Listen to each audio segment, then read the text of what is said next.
Samsung's decision to reduce the zoom of the periscope lens on the Galaxy S24 Ultra from 10x to 5x might appear counterintuitive. However, this change is driven by the challenge of maintaining image stability at levels of zoom. Recently leaked information has emerged regarding the camera specifications of the Samsung's S24 Ultra.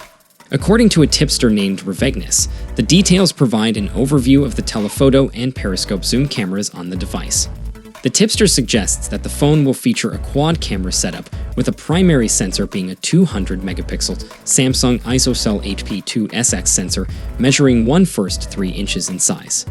Additionally, it's likely that the rear camera unit will include a wide shooter with a 12-megapixel Sony IMX564 sensor, as well as 2 telephoto shooters. One with a 10-megapixel resolution and 3x optical zoom capability, and another with a 48-megapixel resolution and support for 5x optical zoom. In comparison, its predecessor, the Galaxy S23 Ultra, boasts a telephoto camera with a resolution of 10 megapixels and support for up to 10x zoom. According to a leak, it seems that Samsung is planning to reduce the zoom capability on the S24 Ultra from 10 to 5x. This would bring it closer to the zoom capabilities of Apple's iPhone 15 Pro Max. Despite this downgrade, the upcoming phone is expected to offer a 100x feature, similar to the current model. By removing the 10x zoom, Samsung aims to provide users with stabilization, although the periscope lens capabilities have been scaled back.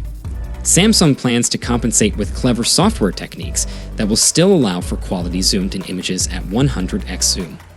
It's worth noting that achieving such high digital zoom levels, despite adjustments in camera configuration, is not exclusive to Samsung.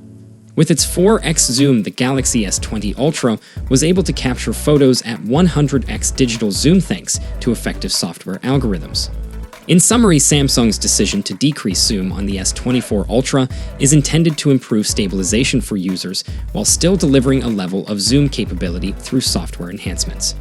This aligns with Apple's approach, emphasizes how vital steady camera performance is for optimal zoom results.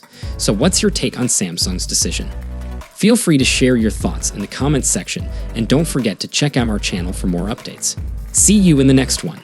Peace out.